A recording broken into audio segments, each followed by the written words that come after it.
Celebox.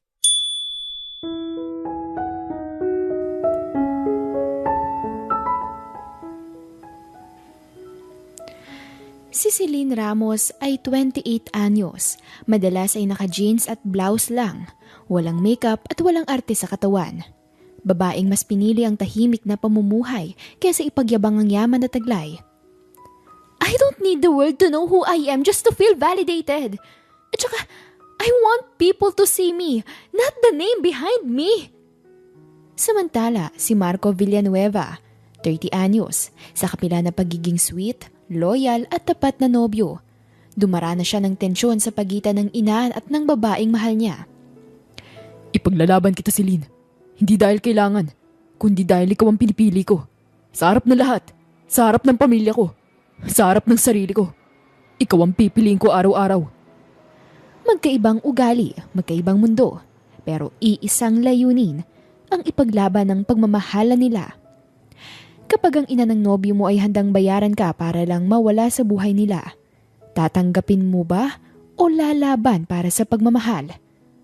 Ating tunghayan ng isa na namang kwentong pag-ibig na ihahandog ng Siren Radio.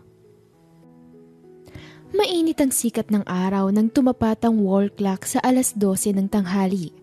Sa isang tahimik na sulok ng maliit ngunit maaliwalas na cafeteria ay naroon si Celine Ramos, 27 years old, naka-blouse lang at faded na jeans na abalang nag-aayos ng ilang swatches ng fabric at design proposals sa harap ng laptop niya. Isa siyang interior designer. May nakalagay na maliit na iced coffee sa gilid niya at katabi niya ang kaibigan niyang si Carla, isang maingay, makulit, pero mapagmahal na kaibigan. Girl! Ani Carla habang pinipiga ang ketchup packet sa ibabaw ng kanin nito. Seryoso, kung hindi mo ako kaibigan, aakalain ko talaga na naligaw ka lang dito sa building. At bakit naman? Natatawang tanong niya. Tingnan mo naman yung itsura mo, te. Simpleng blouse, tinali lang ang buhok. Para kang tambay sa kanto. Tambay na tinatago ang secret identity niya. Carla, hindi to movie, kaya huwag mo nga akong dramahan dyan. Ewan ko sa'yo. Pero kung ako ganyan kayaman, magpapaganda ako at nakahilis ako araw-araw. Laban kong laban. Dapat may presence. Dapat may, look at me, I'm rich and fabulous aura. Napailing si Celine habang pinipigil ang pagtawa. Sanay na siya sa mga ganitong hirit ni Carla. Pero seryoso, Sel. Patuloy ni Carla habang sumusubo. Bakit ba ayaw mo ipaalam sa mundo na anak ka ni Don Ernesto Ramos? Yung ibang tao nga kahit second cousin lang ng artista ay pinangangalandakan na. Ikaw, legit heiress ka. Pero mas gusto mo pang makipag-usap sa pintura kaysa sa tao. Napangiti si Celine. Doon niya tiningnan ng kaibigan. Kasi hindi naman kailangan. I don't need the world to know who I am just to feel validated. At saka, I want people to see me, not the name behind me. Napangiwi si Carla at bahagyang pinandilatan siya. Ang lalim mo naman, Sel. Pero gets ko, nakaka-proud ka rin naman kasi talaga. Simple pero classy. At saka, hindi mo lang jowa si Marco Villanueva, no? Ginagawa ka pa niyang prinsesa tuwing nandito siya. May walking green flag ka na, te. Kailangan mo bang iwagayway yan? Tulungan na kita. Natatawang saad ni Carla sa kanya. Napangiti si Celine. Bago pa man siya makasagot ay bumukas ang pinto ng cafeteria at pumasok si Marco Villanueva. Suot ang kanyang navy blue polo shirt, naka-slacks, may dalang maliit na paper bag at laging may ngiti sa labi na parabang araw-araw masaya ang araw nito. Speaking of green flag jowa, singit ni Carla. Ayan na si Lord of the Effort and Love. Napalingon si Celine na tagad tumayo para salubungin ng boyfriend. Marco! Hi, love. Bati ni Marco habang lumalapit at marahang hinalikan si Celine sa pisngi. Am I late? Exactly 2 minutes and 45 seconds. Sagot ni Carla, sabay tingin sa wristwatch niyang may cracks sa salamin. Pero dahil may dala kang food, forgiven. Akin na yung akin, Marco. Natawa silang dalawa sa kaibigan. Basta talaga pagkain ay go na go ang kaibigan niya. Hi, Carla. You're still as vocal as ever. I try to stay consistent. Sagot ni Carla sabay taas ng kilay. And single, please respect that. Napatawa si Celine. Halika na nga, upo ka na love. Gutom ka na siguro? Mabilis na tumango si Marco. Araw-araw ay nandun talaga si Marco. Walang palya yun every lunch. Ginawang kapitbahay nito ang kumpanya nito at ang kumpanyang pinagtatrabahuan niya. Medyo malayo sila sa isa't isa pero nagagawang puntahan siya ni Marco araw-araw. Sabihan man niya ito ay talagang mapilit si Marco. Gusto nitong laging sabay sila. Sa 4 na taong relasyon nila ay talagang consistent ang pagpunta niya. Kahit nung 2 taong pagtatago nila ng relasyon nila, ni isang beses ay hindi siya binigo ni Marco. Traffic was horrible, but worth it just to see you for lunch. Araw-araw mo naman ako nakikita eh. Hindi ka man lang ba nagsasawa? Nakangiting saad niya. Pang MMK yun ah. Sabat ni Carla. Alam mo Marco, sa dami ng mga naliligaw sa yung babae dati, bago mo makilala si Celine, akala ko player ka. Buti na nga lang nanligaw ka dito sa magandang kaibigan ko eh. Carla? Nahihiyang saway ni Celine sabay palo sa braso ng kaibigan. Just being honest. Tugon ni Carla sabay kagat ng hotdog. Pero ngayon, kita ko na. Mukhang nilalagnat ka pa araw-araw dahil sa pagpunta kay Celine kahit pagod ka. Patay na patay ka talaga sa kaibigan ko, no? Good job ka talaga dyan. Huwag ka sana kukunin agad ni Lord. Ngumisi si Marco, inakbayan si Celine at hiniga ang ulo sa balikat niya. She's worth the trip. Kahit pa araw-araw akong tumawid ng EDSA. Ramdam ni Celine ang pamumula ng kanyang pisngi. Ganun talaga si Marco. Mapagmahal, consistent at laging sinisikap maging present kahit sa gitna ng hectic na schedule. Ano yung dala mo? Tanong ni Celine sabay tingin sa paper bag na hawak ng kasintahan. Special lunch for my special girl. Sagot ni Marco sabay bukas ng paper bag. Pasta with truffle oil and your favorite grilled chicken wrap. Aww! Sabay ni Carla at Celine. Pasensya ka na Carla, walang extra. Pagbibirong sabi ni Marco sabay ngiti. Nako, wag ka mag-alala. Sapat na ang presensya mo para mabusog ako. Sa inggit. Natatawang sabi ni Carla.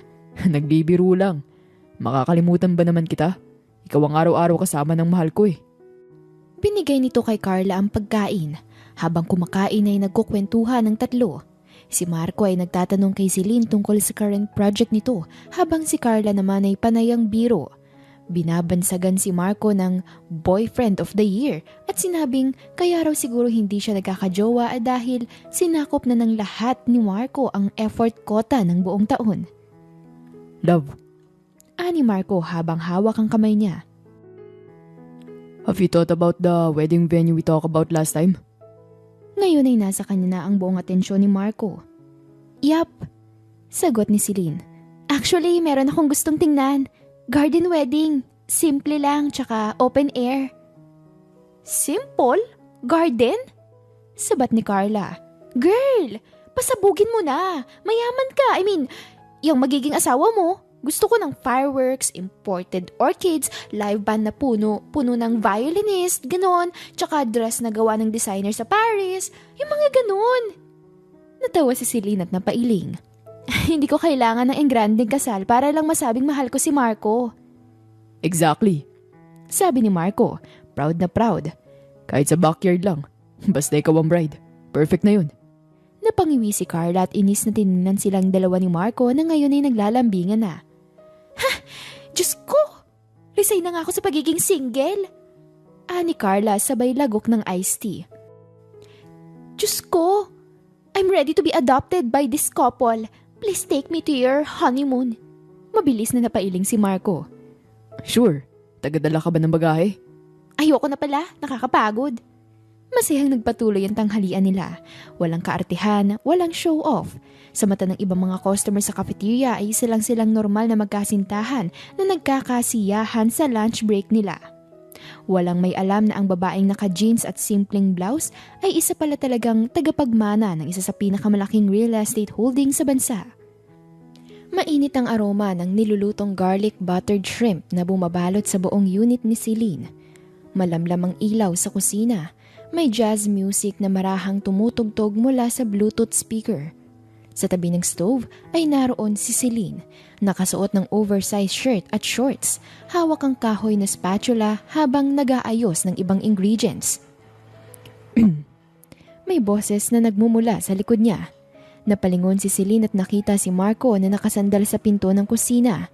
May hawak na manggang hinog sa isang kamay at kutsilyo naman sa kabila. Naglalaway ka ba sa amoy ng shrimp o sa chef? Tanong ni Celine habang umiirap. Pareho. Sagot ni Marco sabay ngiti. Pero mas sa chef, gusto ko sanang ipalaman sa tinapay ang kagandahan mo. Napaikot ni Celine ang mata dahil sa mga banat ng kasintahan niya. Naku Marco, baka sa sobrang pambobola mo madapa ka na lang bigla dyan. Willing to risk. Sagot nito sakay ito naglakad palapit at biglang yumakap mula sa likod ni Celine. Amoy shrimp ka na, love. Bitawan mo nga ako kung ayaw mong ikaw ang iluto ko dito. Biro ni Celine, sabay tulak sa braso ng nobyo. Pero si Marco, sa halip na umalis ay humalik pa sa batok ni Celine na agad nitong ikinakilig. Nakasimangot niya itong nilingon. Marco, isa! Gagawin kitang mantika, kita mo? Ano ka ba, love? Kung maging mantika man ako, at least masarap. Sabay tawa ni Marco. Biglang kumawala si Celine, pinunasan ng kamay at mabilis na hinarap si Marco na parang may balak. Ah, ganon ha? Masarap.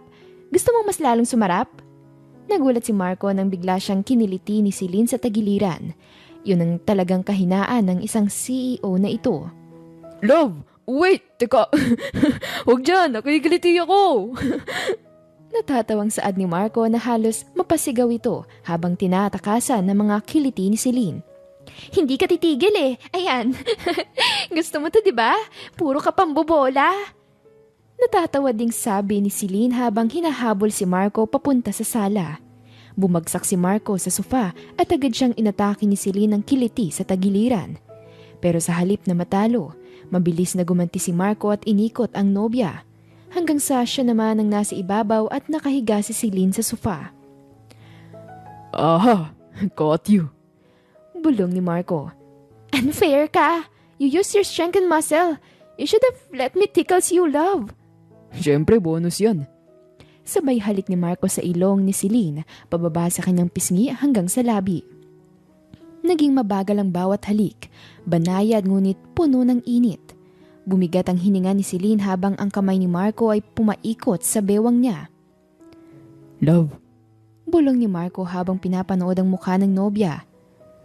Alam mo bang, ikaw lang nagpapabaliw sa akin ng ganito? Ewan ko sa'yo.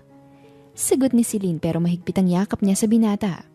Tumayo si Marco at agad siyang binuhat na parang eksena sa pelikula. Agad pinalibot ni Celine ang paa sa bewang ni Marco. Marco! Baka mabitawan mo ko Hindi kita bibitawan, love. Ikaw pa ba? Kailan ba kita bibitawan? Sagot nito habang binubuhat si Celine papunta sa kwarto. Pagdating sa kama ay marahan siyang ibinaba ni Marco.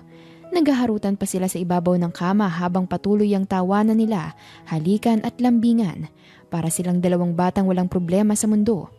Kumakandong si Celine kay Marco habang pinipisil-pisil ang pisngi nito. Ang gwapo mo ngayon Biro niya. Ngayon lang. Kunot noong tanong ni Marco. Ngayon lang kita nakita na may sense. Aray, bakit ang sakit mo naman magsalita? Kunwaring nasaktan si Marco habang yakap-yakap pa rin si Celine. Maya-maya ay natigilan silang dalawa. Tahimik na nakatitig lang sa isa't isa hanggang sa lumapit ang mukha ni Marco sa kanya at dahan-dahan na sinakop ang labi niya. Hinalikan siya ni Marco, marahan at mariin, hanggang sa pareho na silang walang saplot at sumasabay sa galaw ng bawat isa. Nasa kwarto pa rin sina Celine at Marco, magkayakap sa gitna ng malamig na aircon at malambot na comforter. Ang ilaw ng lampshade sa gilid ay banayad lang, kulay dilaw na parang sinag ng araw sa dapit hapon. Ang kaninang tawanan at harutan sa sala at kusina ay napalitan ng mas seryosong katahimikan. Nakahiga si Celine sa dibdib ni Marco, habang marahang hinahaplos ng daliri niya ang balahibo sa braso nito. Sa labas ay may marahang patak ng ulan hanggang sa lumakas ang ulan. Love. Mahinang bulong ni Marco sa kapinisilang kamay ng nobya. May gusto akong itanong. Tanong ni Celine, hindi inaalis ang pisngi sa dibdib nito. Alam kong matagal mo nang nararamdaman yung pagiging malamig ni Mami sa'yo. Napahinto si Celine, natigilan siya. Huminga siya ng malalim bago tumingala at sumagot. Ramdam ko naman, sabi niya ng mahinahon. Simula pa lang, kahit nung una mo pa akong ipakilala sa kanya, ni hindi siya tumitingin sa akin ng diretsyo. Lagi lang siyang malayo sa akin na para bang may nakakahawa akong sakit. Kung titingnan man niya ako ramdam ko yung panunuya sa mga yon. Umangat si Marco mula sa pagkakahiga at tiningnan si Celine sa mata. Hinaplos nito ang pisngi niya. I'm sorry, love. Malungkot nitong sabi. Umiling si Celine. Hindi mo kasalanan. Ang totoo, naiintindihan ko din naman siya. Bilang ina, gusto lang niyang nasa maayos ang lagay ng anak niya. At alam kong ayaw niya sa akin dahil ito lang ako. Para sa kanya, hindi ako ideal. Simple lang ako, Marco. Walang may pagmamalaki. Umiling si Marco, baka sa mukha ang pagkabigat ng loob. Nilapit nito ang mukha sa kanya at hinagka ng labi niya.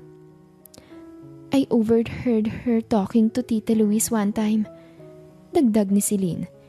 Sabi niya, Marco deserves someone better, not someone who looks like a helper. Napapikit si Marco at napakuyom ang kamao. Love, you're not better. You're better than anyone else. Pero hindi yon pinansin ni Celine. Bahagya siyang ngumiti kay Marco. Totoo naman, di ba? Pilit na ngumiti si Celine. Kung titingnan mo ko, wala talaga akong ipagmamalakit sa paningin niya. Sinapo ni Marco ang mukha niya para iharap dito. Celine, don't. Mariing sagot ni Marco. You're everything I've ever needed. I've ever wanted. Ikaw ang nagpapatawa sa akin. Ikaw ang nagpapakalma kapag magulo ang araw ko. Ikaw yung tahanan ko. Hindi kailanman naging sukatan ng damit mo o kahit ng rilong suot mo. Sinusubukan niyang kausapin ako, Marco. Pag-amin ni Celine. Nakiusap siya. Diretsahan niyang sinabi sa akin na kung mahal kita, dapat ko raw na iwasan ka na. Kasi para sa kanya, isang araw magigising ka at makikitang mas bagay ka sa isang mas maganda, mas sosyal, yung mas kilalang babae. Natahimik si Marco. Ramdam niya ang panginginig nito dahil sa inis at galit, kaya hinaplos ni Celine ang pisngi nito para pakalmahin.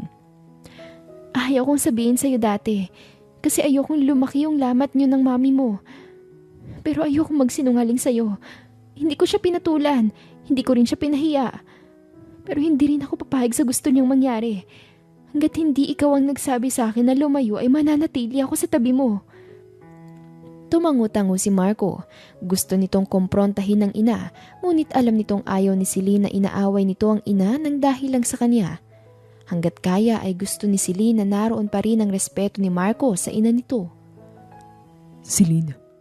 Mariing sabi niya. Makinig sa akin. Tumango si Celine at tiningnan siya sa mga mata. Hindi ako bulag. Nakikita ko kung paano siya tumingin sa'yo. Naririnig ko mga patagong parinig niya. Pero hindi ko pinansin dahil iniisip kong baka magbago rin siya sa kalaunan. Pero mali pala yun. Mali na manahimik ako. Mali na hinayaan kong ikaw ang humarap sa lahat. Marco, I understand. No, di mo dapat maintindihan lang.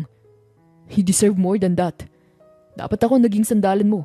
At ngayon, pinapangako ko sa'yo. Kahit anong gawin ni Mami, kahit ilang tao pang magsabing hindi ka sapat, hindi ako bibitaw sa'yo. Unti-unting lumapit si Marco at tinitigan siya ng buong buo. Kitang-kita ni Celine ang mga emosyon sa mga mata ng kasintahan. Ramdam niya ang pagmamahal nito sa kanya. Ipaglalaban kita, Celine. Hindi dahil kailangan, kundi dahil ikaw ang pinipili ko. Sa harap ng lahat. Sa harap ng pamilya ko, sa harap ng sarili ko. Ikaw ang pipiliin ko araw-araw. Naluha si Celine, pero ngumiti siya. May kirot pero puno ng pagmamahal na tiningnan din niya ito. Hinagka niya ang ilong ni Marco. Thank you. Mahina niyang bulong. Alam kong hindi magiging madali, Marco. Hindi nga. Sagot niya. Pero basta't kasama kita. Kahit gaano pa kahirap, kakayanin natin. Yumakap si Celine ng mahigpit. Dito, sa bisig ni Marco, sa kabila ng lahat ng panghusga ay doon siya pinakakalmado. Doon siya pinakasigurado. At sa gabing yun, sa isang simpleng kwarto ay nagsimulang tumibay palalo ang pagmamahalan nilang dalawa. Hindi dahil sa yaman, hindi dahil sa itsura, kundi dahil sa paninindigan. Sabado ng hapon, mainit ang panahon pero malamig ang pakiramdam ni Celine habang magka-holding hands silang naglalakad ni Marco sa loob ng isang open-air mall. Naka-dusty pink dress si Celine habang si Marco naman ay nakaputing polo at maong. Sweet na sweet sila, kulang na lang ay lagyan ng background music ang bawat hakbang nila. Ang sarap ng milk tea dito, sabi ni Celine habang sumisip-sip mula sa malaking cup na may pearls. Masarap siya kahit hindi sweet. Parang ikaw. Ano yun? Matabang ako? Kunot noong tanong ni Marco. Hindi. I mean, sweet kahit simple. Gusto mo ba sipain kita para literal na masaktan ka sa compliment ko? Grabe ka, love. May halong violence ang love language mo, ah. Bigla silang nagtawanan at nagtuloy-tuloy sa paglalakad habang tumitingin-tingin sa mga shops. Pero habang naglalakad ay kumuntot ang noon ni Celine. Napansin niyang parang may sumusunod sa kanila. Kanina pa talaga niya napapansin yun. Hindi yun mapapansin ni Marco dahil sa kanya naman palagi ang buong atensyon nito. Nang lumingon siya ay nakita niyang may babae sa medyo di kalayuan. Nakapula ito, naka-heels na parang pang-party, naka-makeup na parang pupunta sa awards night. At higit sa lahat ay nakatingin ito kay Marco. Love, bulong ni Celine. May stalker kang nakastileto sa likod natin. Hindi ko yung kilala, love. Wala akong babae. Ikaw lang ang babae ko maliban sa mami ko. Loyal ako sa'yo. Ang dami mong sinasabi. Sinabi ko lang naman na may stalker ka. Tingnan mo, dali. Pagputol niya sa sinasabi nito, matigas itong umiling at ginusuhan siya. Ayoko. Isa, muli itong umiling sa kanya. Love, ayoko kasi. Para saan pa titignan ko pa? Titignan mo, iwan kita dito ngayon na. Oo na nga. Ayaw ko nga ng tao, pipilitin. Titignan ko lang pero hindi ibig sabihin na gusto ko na agad siya. Humugot ng malalim na hininga si Celine at sinamaan siya ng tingin. Just look, Marco Villanueva! Inis lumingon si Marco sa ginusuan ni Celine at halos hindi pa sila nakakalayo ng maayos ay biglang sumulpot ang babae sa tabi niya. Marco! Sabay yakap nito sa braso ni Marco. Oh my gosh, I didn't know you're there! Agad na binawi ni Marco ang braso nito at lumayo dito na parang may nakakahawa itong sakit. Lexa? Tumaas ang kilay ni Celine nang sambitin ng kasintahan ang pangalan ng babae. Lexa nga palang pangalan niya. Bulong ni Celine sa sarili. Sounds like shampoo pero toxic. Lexa? Seryoso ang boses ni Marco. What are you doing here? Hala, coincidence lang. I was just walking around shopping tapos nakita kita. Ang gwapong pa rin, Marco. Saan kaya kayo... Oh, wait. Saan kayo pupunta ni... Nilingon si Celine mula ulo hanggang paa. Nginiuan lang ito ni Celine. Anong just walking around? Kanina pa nga ito napapansin na sinusundan sila. Kapag talaga naniwala itong kasintahan niya talagang iiwan niya ito doon mag-isa. Pinag-cross ni Celine ang braso nang ipalibot ni Marco ang braso sa bewang niya. Fiancé ko. Sagot ni Marco. Si Celine. Oh, fiancé! Sabay ngisi ni Lexa. Hindi niya alam kung bakit hindi man lang siya nakaramdam ng selos dito. Inis, pwede pa pero dahil sinisira nito ang date nila ni Marco. Talagang nakaramdam siya ng inis sa babae. Hi! Tipid na bati ni Celine habang iniisip kung ilang beses na siyang sinukat ng tingin ng babae. Hi! Sagot ni Lexan pero para bang ibig sabihin ay bye na lang sana. Biglang muling dumikit si Lexa kay Marco. You look so stressed, Marco. You need a massage? Want me to give you one? Hindi na. Thanks.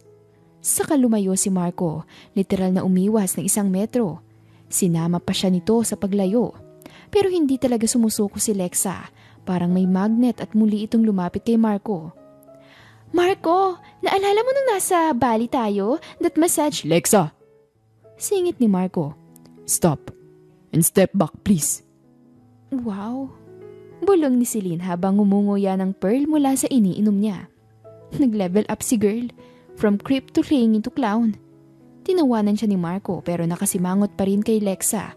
Napalingon na lang si Celine. Hindi niya alam kung matatawa o maiinis siya. Halata naman kasi kay Marco na ayaw nitong dumidikit ang babae dito.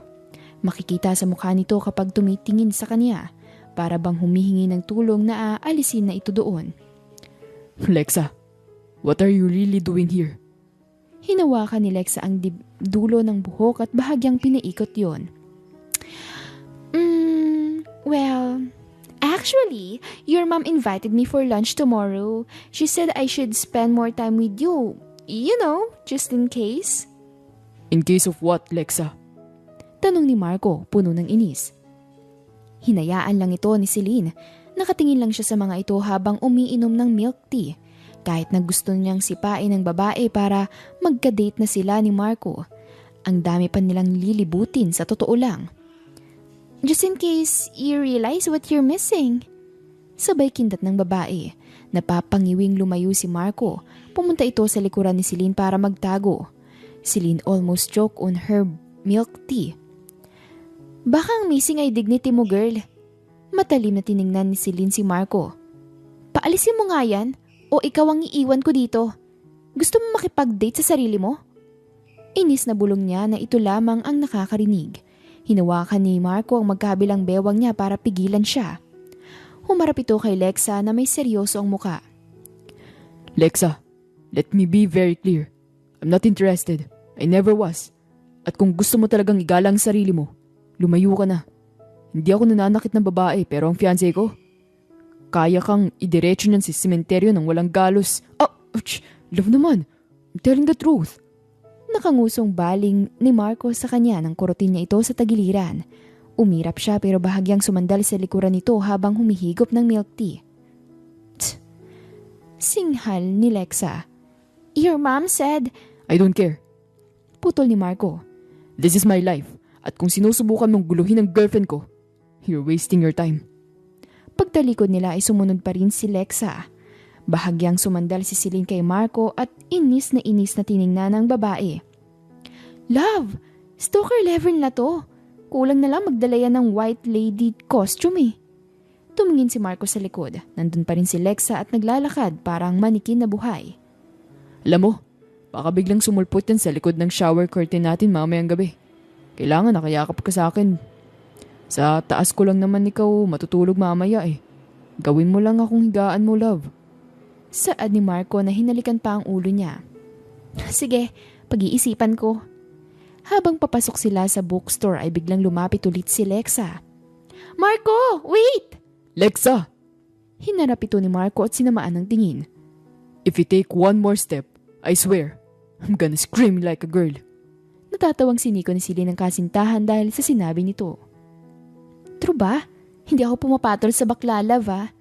Sumimangot si Marco at hinarap muli si Lexa. I swear, ipapakaladkad kita sa mga guards. Teka lang, Marco! Lexa! Last warning. Tumingin si Marco kay Celine at binigay ang braso sa kanya. Love, pigilan mo nga ako. Baka hindi ko kayanin to at bigla na lang lumipad to. Ngumisi si Celine at kinawit ang braso sa braso ni Marco. Come here, my emotionally disturbed fiancé. Gagamutin kita ng pagmamahal. I'm just being friendly, Marco. Sabat ni Lexa kaya sabay nilang tiningnan nito ni Marco. Napagpasensyahang tiningnan nito ng tingin ni Celine. Excuse me you're being clingy. As in sticky rice level. Baka gusto mong ipasok ang sarili mo sa Tupperware. Napatawa ang ilang nakarinig sa bookstore. Si Lexa naman ay pulang-pula sa hiya pero nagpumilit pa ring manatili. Nang makalabas sila sa mall ay akala ni Celine ay tapos na ang kahibangan ng babae. Pero laking gulat nila nang makita nilang nasa parking lot na rin si Lexa, nakasandal sa kotse ni Marco. Oh my gosh, bulong ni Celine. Di ba talaga siya titigil? Nakakatakot na siya, love. Sagot ni Marco na parabang hindi ito lalaki.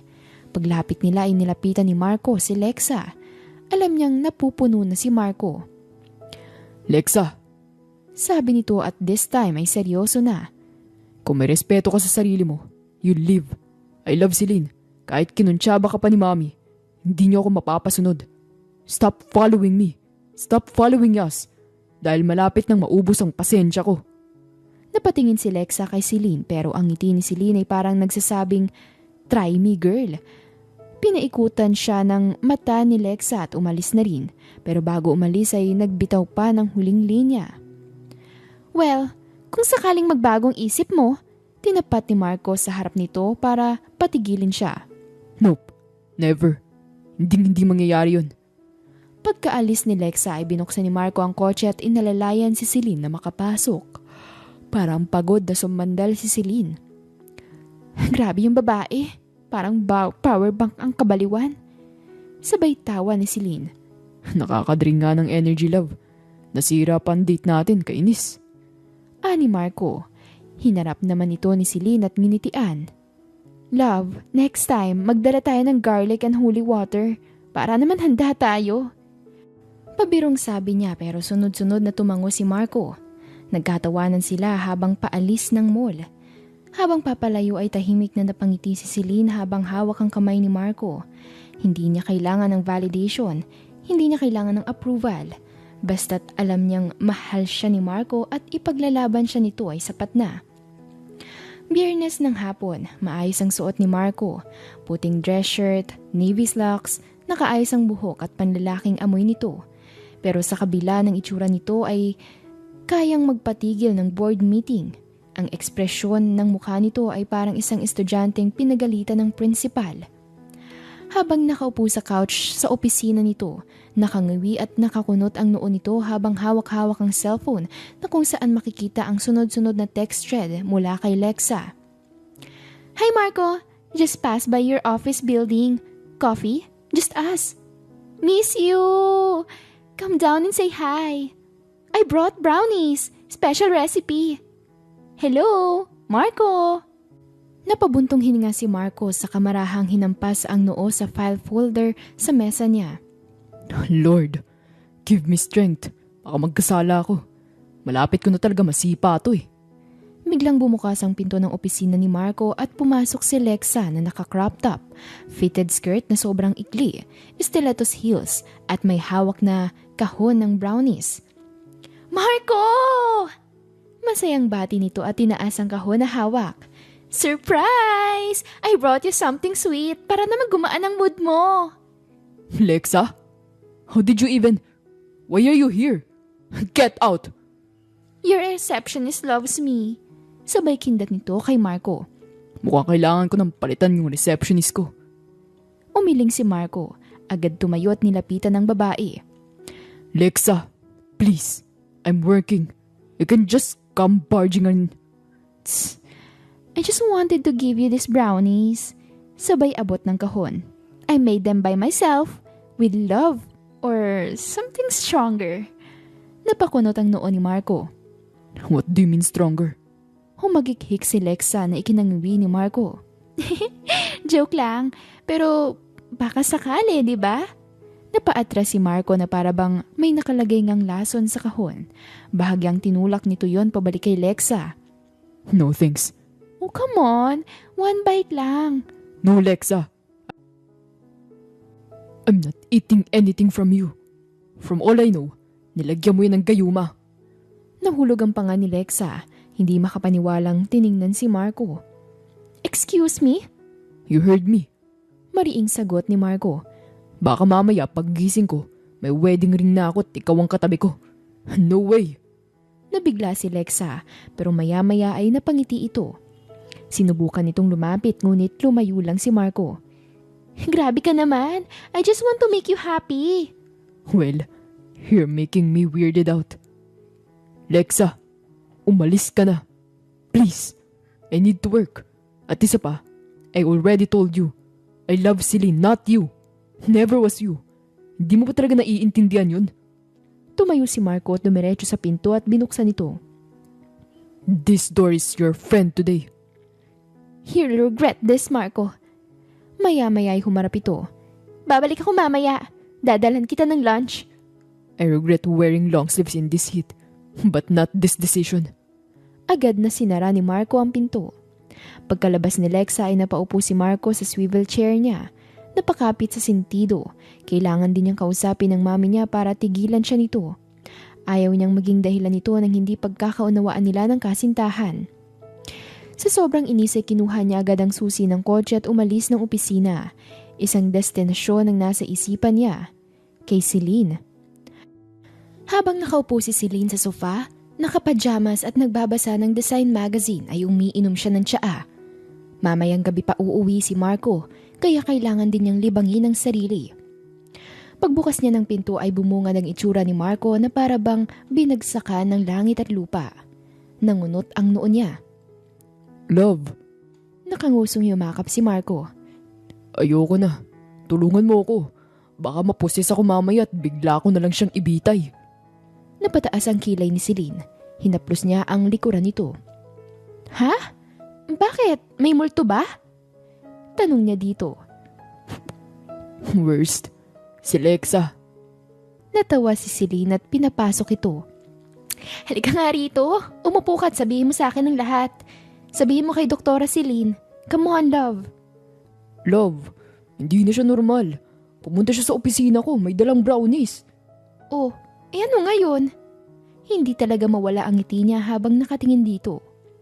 Kasi love, paano kung may gayuma yun? Natigilan si Celine at napakurap pa. Ha? Oo, sinabihan pa ako, special recipe or something stronger. Oh, ano ibig sabihin nun? May love potion yung brownies niya.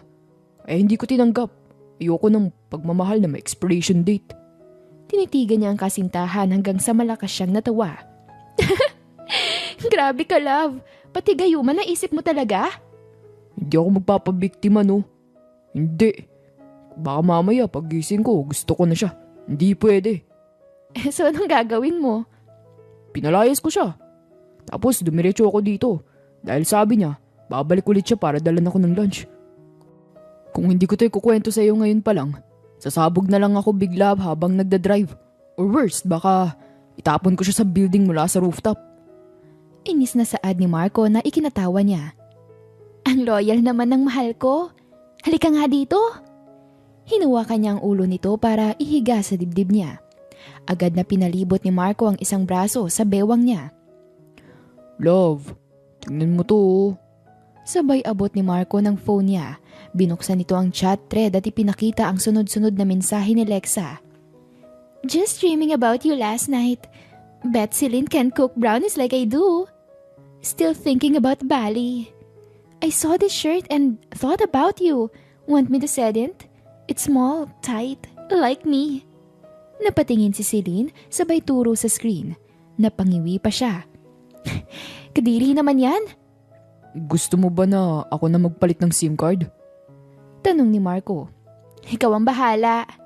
Sagot ni Celine. Pero alam mo kung anong gusto ko. Ano? Gusto ko yung ginagawa mo ngayon. Yung tapat ka at pinapakita mo sa akin kahit yung chat ng psycho girl na yan. Dahil kahit nakakainis siya, maganda at sexy, mas mahalaga sa akin na alam kong ikaw. Hindi ako kayang lokohin. Kahit hindi ko hilingin sa'yo, nalayuan siya ay kusa mong ginagawa. Panatag ako kahit malayo ka dahil may tiwala ako sa'yo.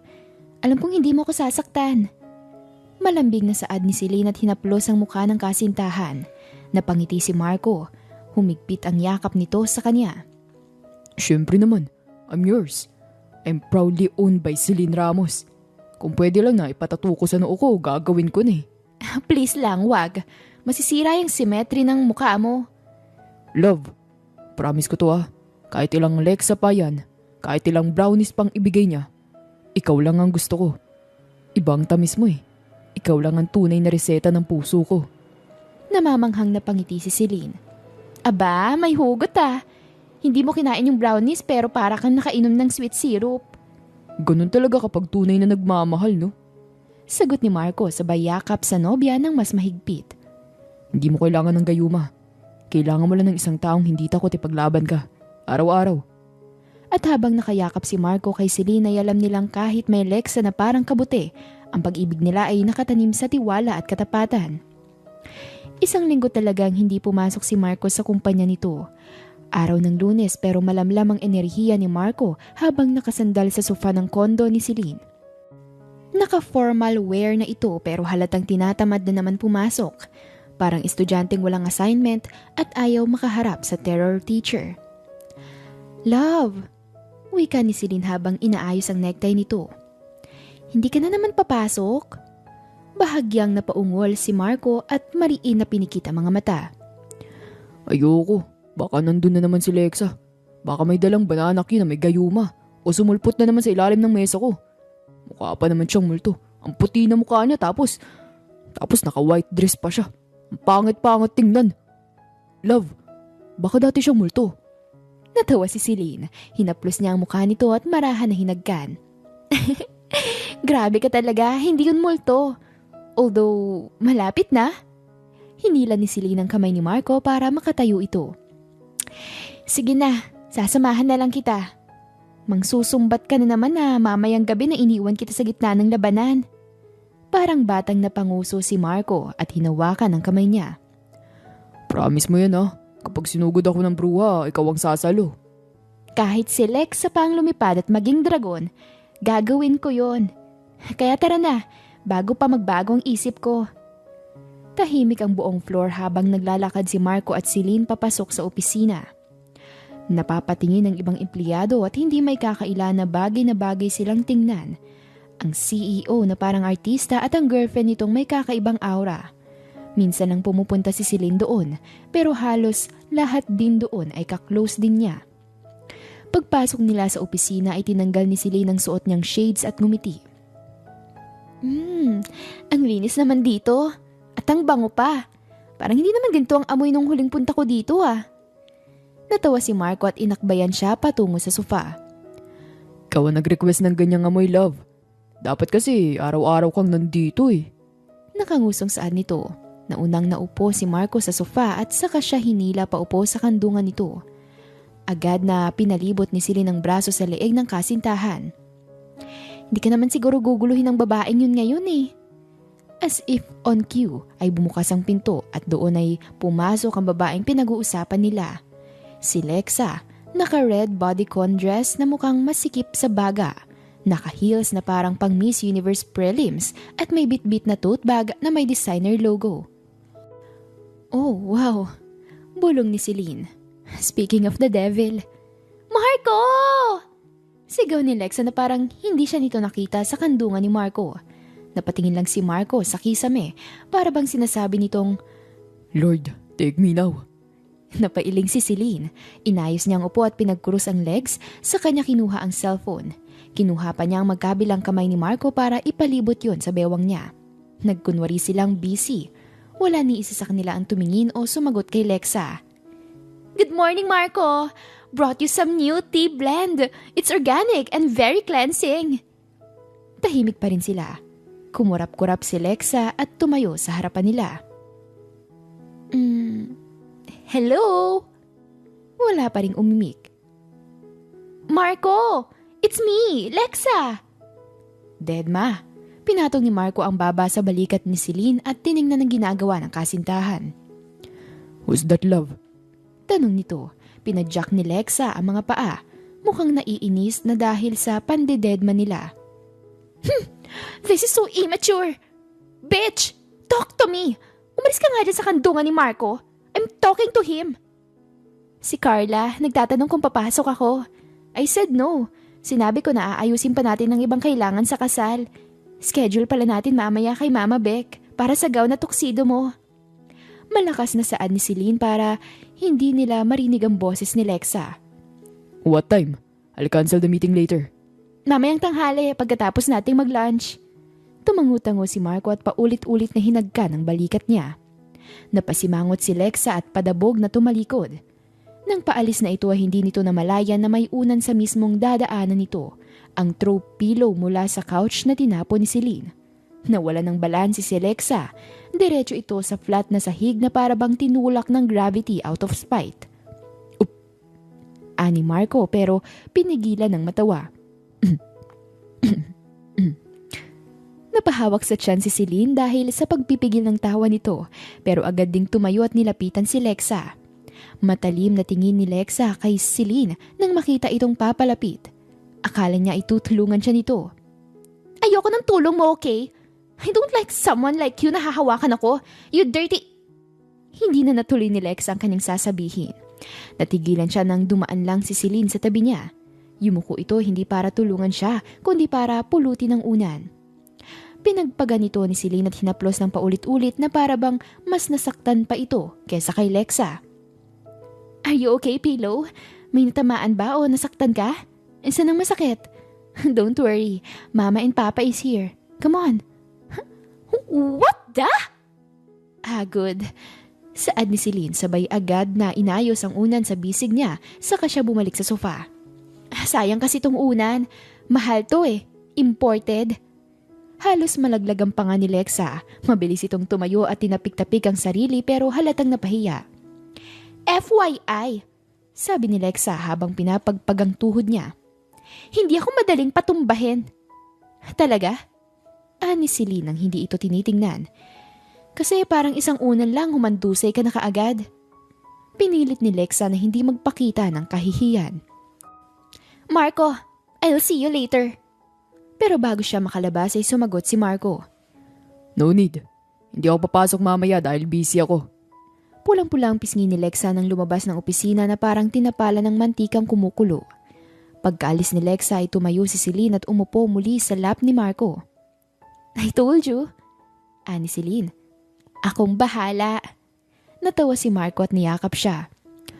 Love, promise mas nakakatakot ka pa pala kaysa sa mukha ni Lexa kapag galit ka. Ha? Galit ako? Hindi yan galit no, kalmadong revenge lang yon. Matitikman mo din yon kapag hindi ka umayos. Tumawa ng malakas si Marco. Hinawakan nito ang ulo niya para bahagyang iharap dito. Hinalikan siya sa labi ni Marco. Thank you, love. I know I drag you into this mess. Huwag ka mag-alala. I'll always have your back and your lap and your face. Sa akin na to lahat. Talaga? Kahit yung inuupuan mo? Napangiwi si Celine. Sumandal siya at tumango din naman. Malamang, may pagbibigyan ka pa ba na iba niyan? Mabilis na umiling si Marco. Sabi ko nga, sa'yo ang lahat sa akin. I love you, mahal ko. Malambing na sabi nito na kinailing na lang din ni Celine. Palihim na napangiti si Celine. Hindi niya alam kung ano bang ginawa niya sa past life niya at binigyan siya ng ganitong lalaki. Ang swerte niya, pakiramdam niya ay nasa kanya na ang lahat. Masayang niyakap niya si Marco at pinugpog ng halik ang mukha nito. Mahal na mahal talaga niya ang lalaking ito. Isang umaga, habang tahimik na nag-aayos si Celine ng mga design layout sa kanyang tablet sa kondo, biglang tumunog ang kanyang cellphone. Hindi pamilyar na numero, ngunit ramdam agad ni Celine sa tono ng boses sa kabilang linya kung sino iyon. Maagang umalis si Marco ng araw na yon dahil sa isang importanteng meeting. This is Cecilia Villanueva. Malamig at diretso ang boses nito. I want to meet you. Today, Monteluce Cafe, 5th Avenue. I hope you don't make this difficult, Celine. Hindi na nagulat si Celine. Pakiramdam niya ay matagal na niyang hinihintay ang tawag na yun. Hindi pa man siya nakasagot ay pinatay na nito. Pagdating ni Celine sa cafe ay agad siyang sinalubong ng mabangong aroma ng espresso at butters croissant. Ngunit mas matapang pa rin ang presensya ng babaeng nakaupo sa sulok. Si Doña Cecilia Villanueva. Naka-black dress, may pearls sa leeg, naka-sunglasses at nakakunot ang noo na parabang hindi na tumuwid simula 1980s. Agad siyang nilapitan ng waiter. Ma'am, someone's waiting for you. Table by the window. Kalmado lang si Celine. Naka-polo shirt lang siya at slacks. Simple pero maayos. Walang makeup, walang designer bag at cellphone lang ang dala niya. Good afternoon po. Bati niya. Hindi man lang ito ngumiti pero dahan-dahan na kinuha ang salamin. Sit down.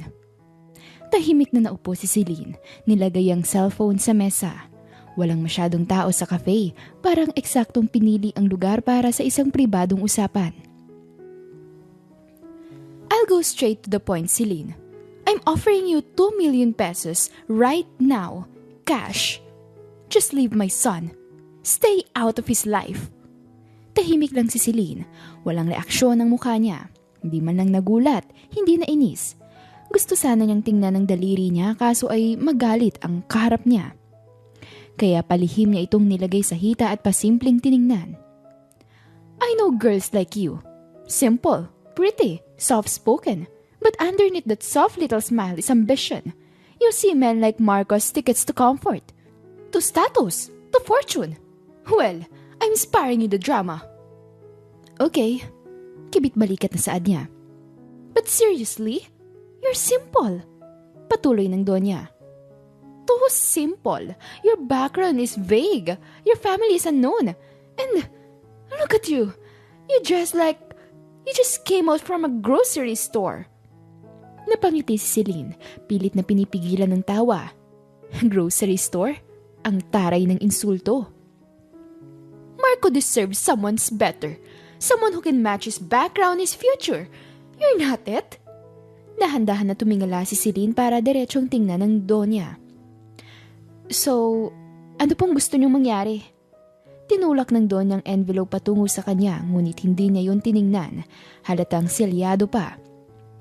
I'm offering you a choice. 2 million pesos. That should be enough. Leave Marco.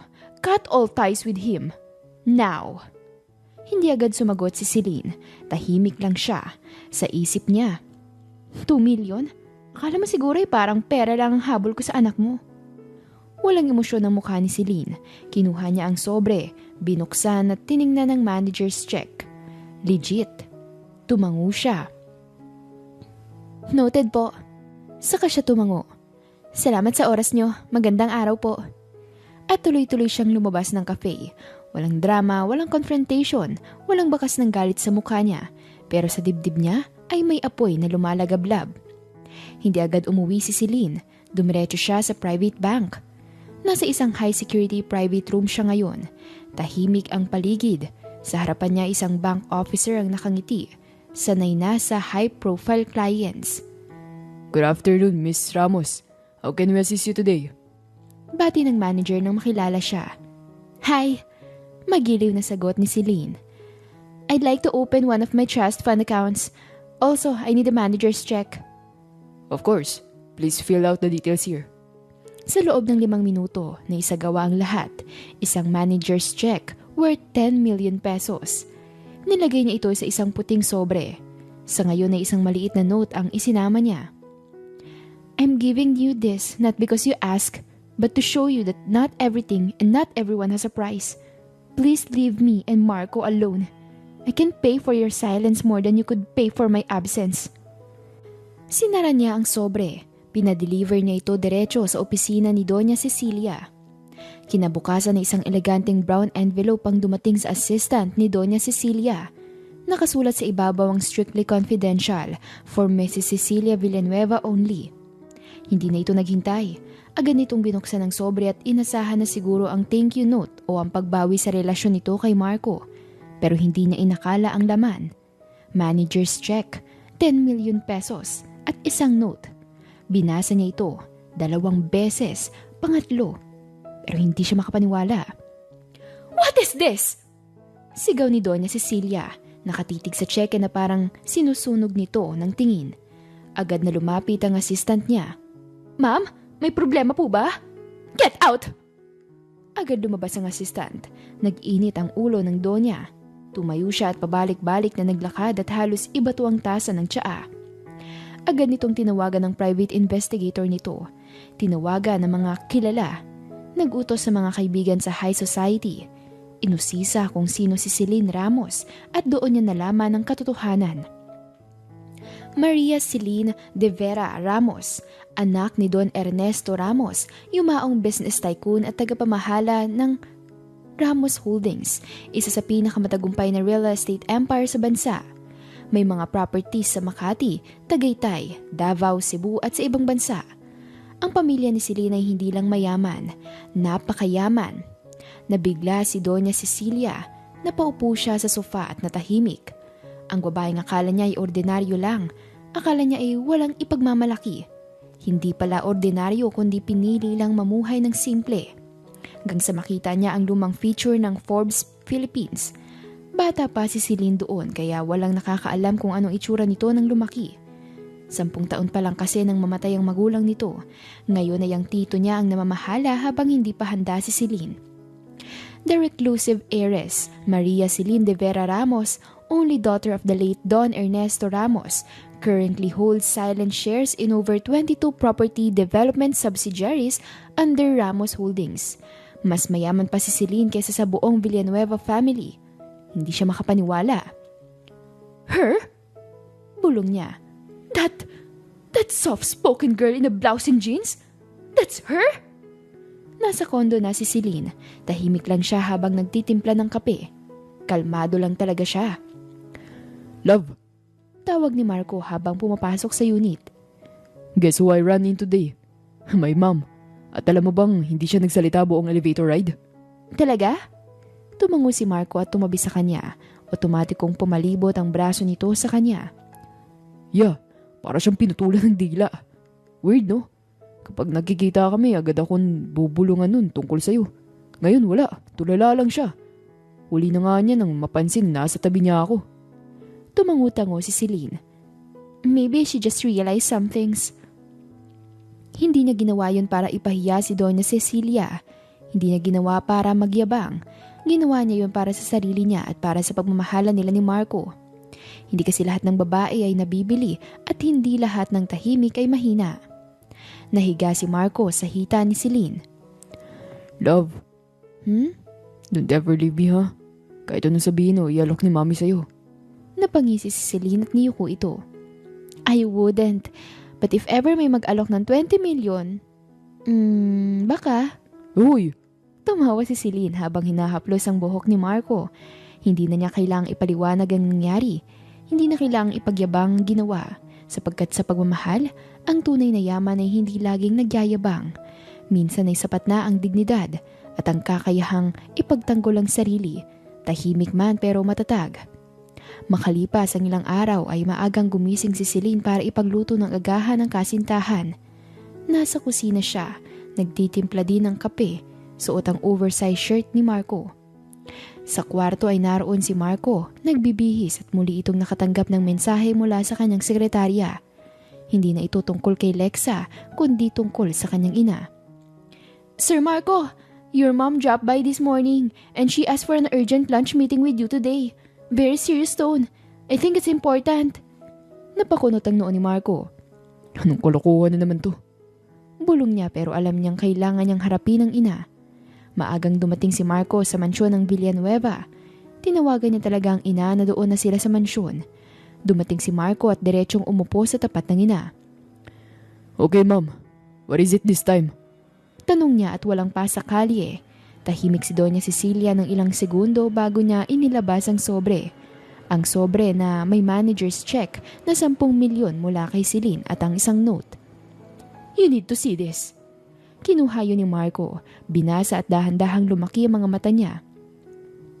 10 million pesos? Hindi nagsalita ang Donya. Celine gave you this? Tanong niya at halos hindi makapaniwala. She did. After I offered her 2 million pesos just to leave you. You what? Napasigaw si Marco at napatayo. You bribed my girlfriend? Seriously, mom? She's not just your girlfriend, Marco. She's a Ramos. Napahinto si Marco. What? Of course, I know her sure name. She's Ramos.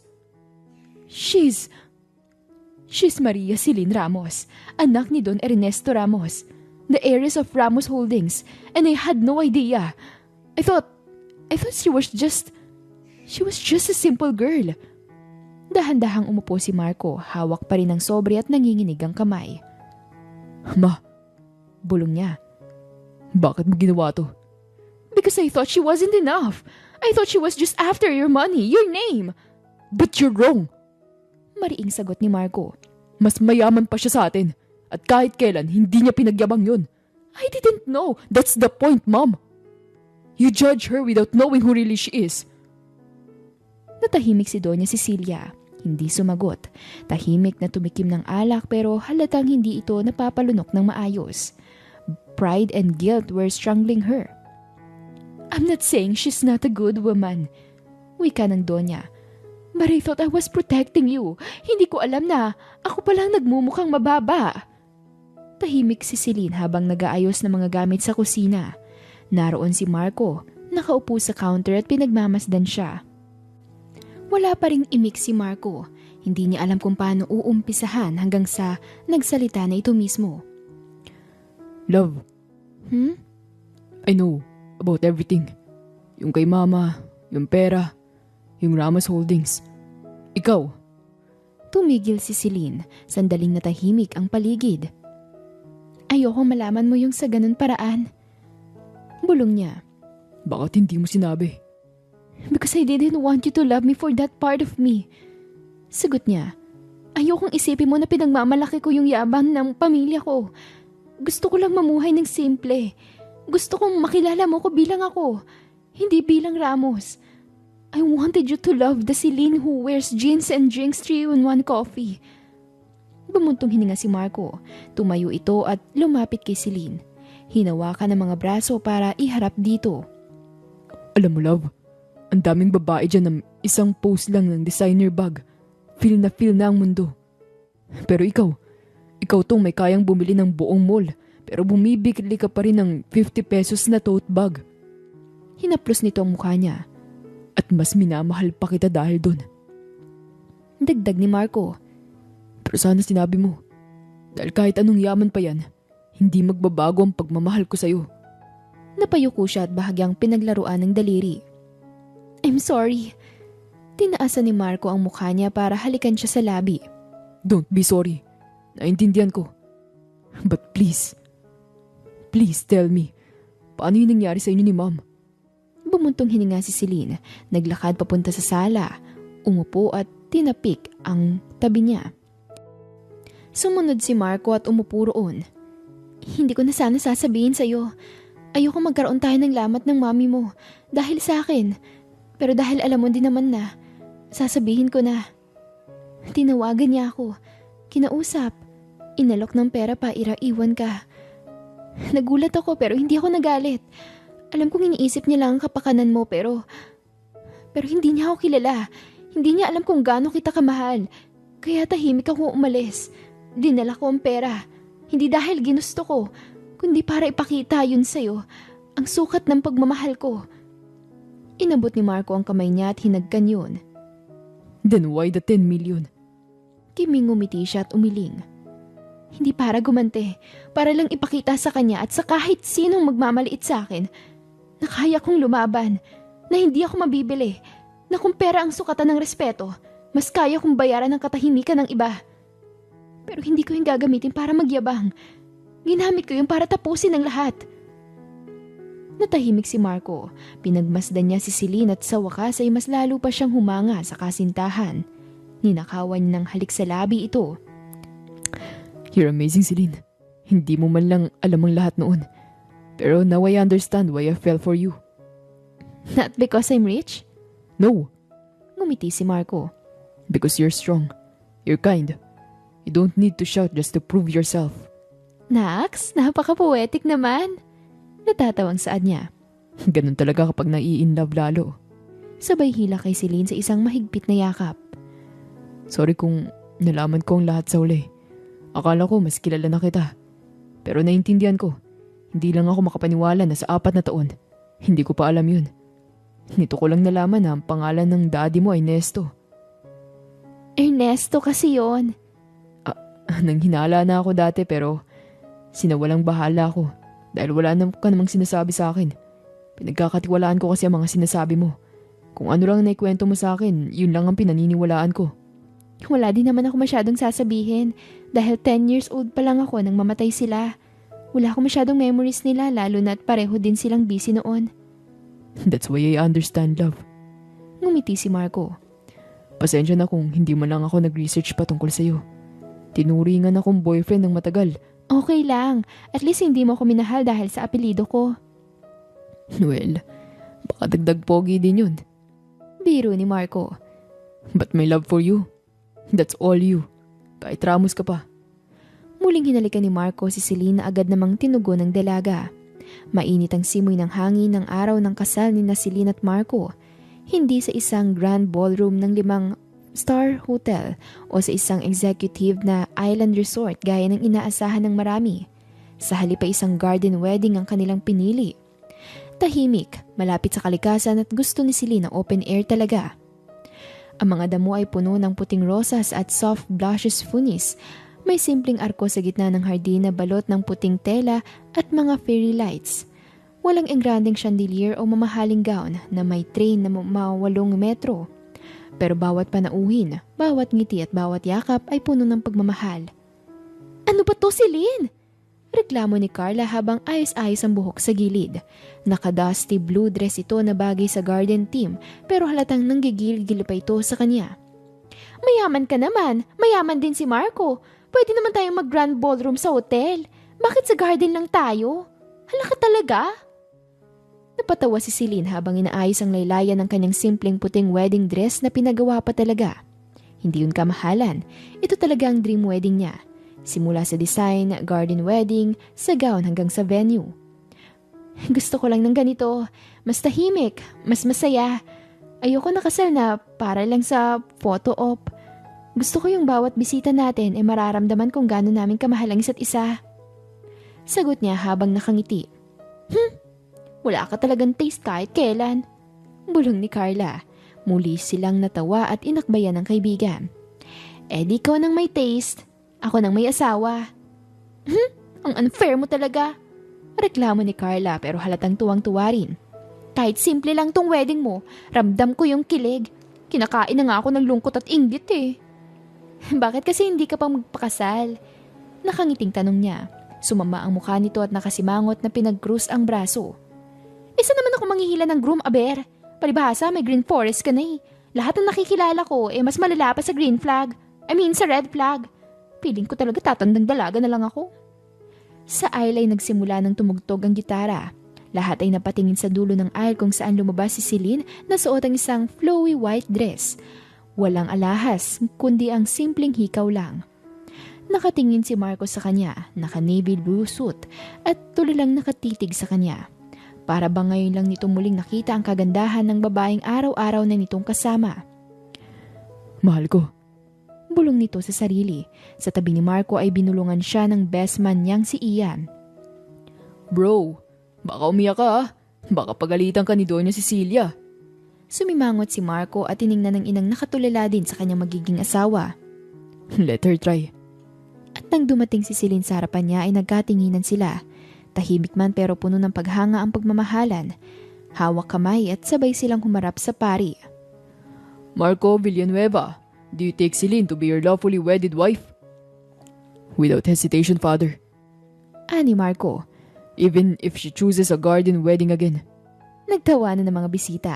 Alam din naman ng lahat na gusto din ni Marco na ang ganong klase ng kasal. Celine Ramos, do you take Marco to be your lawfully wedded husband? Yes, Father. Kahit pa natutulog yan na nakahubad. Mas lalong lumakas ang tawanan. Lahat ng naroon ay nakangiti, lalo na si Doña Cecilia. Tahimik lang sa isang sulok ng upuan. Nakasuot ito ng light gray na gown, walang kaartihan. Sa buong buhay nito ay doon lang ito nagsuot ng simple. Humingi na ito ng tawad kay Celine at nakausap ng masinsinan. Nang biglang lumingon si Celine at nakita siya. Tumango ito at ngumiti. Nakita ng Donya ang pagbuka ng bibig nito. Salamat sa pagpunta. Tumango rin si Doña Cecilia. Sa unang pagkakataon ay makikita ang respeto sa titig nito. Lumipas ang mga buwan nang makasal sila at doon na sila tumira sa bahay ni Marco. Mataas ang puno ng mangga sa bakuran nila. May maliit na swing sa gilid at maririnig ang halakhakan mula sa loob ng bahay. Sa loob, si Celine ay nakaupo sa sala habang hawak ang isang maliit na bata, ang kanilang bagong panganak na babae na si Amara. Love! Tumatay na tong anak mo! Sigaw ni Celine, natawa habang hinuhubad ang diaper. Galing sa kusina si Marco at may dalang baby wipes. Halos lahat yata ng sulok ng bahay nila ay nilagyan nito ng baby wipes. Okay. I got the gear. Changing station activated. Hindi mo lang alam, may papalit sa'yo dito sa puso ko. Biro ni Celine habang hinahalik-halika ng anak. Ganon? Papalitan mo ko ng someone na literal na nanggaling sa'yo? Ani Marco, kunwari ay nagsiselos. Sorry na lang, may dimples kasi siya, ikaw wala. Grabe ka naman, sumbong kita kay mami. Subukan mo lang, baka pati siya, palitan ko na rin ng mas mabait. Tsu. Natatawang sagot ni Marco. Nang gumabi ay pareho nang nasa kwarto si Marco at si Lynn. Natutulog na ang anak nila sa kama nito. Tahimik si Celine habang binubuksan ng isang drawer. Kinuha niya ang lumang sobre na naglalaman ng original na tseke ng 2 milyon mula kay Doña Cecilia. Tahimik niyang tinitigan ito. Dahan-dahan ay umupo siya sa tabi ni Marco sa kama. Naalala mo to? Of course. That thing almost ruined us. And also made us stronger. Hindi ko to binalik. Hindi ko rin dineposit. Para sa akin, paalala ito. Araw na sinubukan na akong bilhin ng isang ina. Lumapit lalo si Marco at niyakap si Celine mula sa likod. At araw din na pinili mong hindi manlaban sa pamamagitan ng gulo. Pinili mong gamitin ng dignidad at klaseng hindi ka nabibili. Pareho silang napangiti sa isa't isa. And for the moment, walang ibang kailangan sabihin dahil ramdam nila ang pagmamahal sa isa't isa. Lumipas pa ang 2 taon, isang picnic sa likod ng bahay. Si Marco ay naghahanda ng barbecue habang si Celine ay naglalagay ng watermelon sa mesa. Si Amara ngayon ay 2 taong gulang, nakatayo sa mini table suot ang sunflower dress at may juice box sa kamay. Papa! Look! Tili ni Amara habang naglalaro ng bula. I see you, baby girl. You're a bubble queen. Sigaw ni Marco. Natawa si Celine habang nakatingin sa anak. May competition ba yan? Kasi ako ang bubble queen din sa shower. Sabihin mo lang, ikaw ang soap queen. Sagot ni Marco habang inaabot ang inihaw na corn. Biglang dumating si Carla at may kung ano-anong bitbit para naman sa inaanak nitong si Amara. Hoy! Nandito na naman ako at wala kayong choice. Akong ninang. Halika dito, may sinangag kami. Sigaw ni Celine. Grabe, ang yaman-yaman nyo na pero sinangag pa rin ang handa. Huwag kang puro reklamo dyan. Paborito mo naman to ah. Tsaka wag mo akong i-judge. Yung wedding ko nga garden lang, di ba? Napanguso si Carla pero maya-maya ay sabay silang natawa. Tama nga naman. Habang nakahiga si Celine sa balikat ni Marco, si Amara sa pagitan nila, isabay silang napatingin sa langit. Simple, payapa at masaya. Hindi ko to maaabutan kung hindi dahil sa'yo, love. Thank you for everything. Thank you dahil hindi ka nagpadala kay mami noon. Thank you for love. Pakiramdam ko tuloy akong pinakaswerteng lalaki sa mundo. Nakangiting bulong ni Marco nang hawakan ng kamay ng asawa at hinagka nito. Napangiti din si Celine. Tiningnan siya ni Marco. Gamay ang isang kamay ay hinarap niya ang mukha ni Marco at nilapit ang mukha dito. Hindi rin ako magiging ganito kung hindi mo ako pinili. Thank you for not leaving kahit na nagsinungaling ako noon. Thank you for understanding and everlasting love. Ngayon ay dumating si Amara sa buhay natin. Mas lalo kitang minahal. Kayo. I love you, Marco. Mahal na mahal kita. Sobra. Dahan-dahang hinalikan ni Celine si Marco na agad naman itong tinugon. I love you more, mahal ko. Hindi lahat ng kwento ng mayaman at dukha ay nauuwi sa pagbibilingan ng pera. Minsan, ang tunay na kwento ay tungkol sa maraming taong piniling manindigan, hindi dahil sa kayamanan, kundi dahil sa pagmamahal. At sa drawer sa tabi ng kama, nandoon ang lumang tseke, hindi bilang alaala na masamang ina, kundi bilang paalala na may mga bagay na hindi kailanman mabibili ng pera. Ang kwento ni Celine at Marco ay nagturo sa atin na hindi mahalaga kung gaano kakayaman o kasimple. Ang mahalaga ay ang totoo mong pagkatao at kung paano ka magmahal. Sa mundong puno ng panghuhusga, may mga taong madaling bumase sa panlabas na anyo o estado sa buhay. Gaya ni Celine na kahit pinili ang simpleng pamumuhay ay may malinis na puso, matatag at may dignidad na hindi nababayaran ng pera. Sa pagsubok na hinarap nila, mula sa hindi pagsang-ayon ng ina ni Marco hanggang sa tangkang paghihiwalay nila dahil sa pera ay mas pinili nilang manindigan para sa isa't isa. Ipinakita rin dito na hindi kailangang gumanti ng galit para maipaglaban ang sarili. Minsan ay tahimik ang tapang at dignidad ang pinakamalakas na sandata. At sa dulo ay natutunan din natin na mahalaga ang pagtanggap at respeto sa mga taong mahal natin. Kapag ang pag-ibig ay totoo, hindi ito madaling matinag. At kapag may tiwala at paninindigan, ay walang sino man ang makakapaghiwalay sa dalawang pusong nagmamahalan.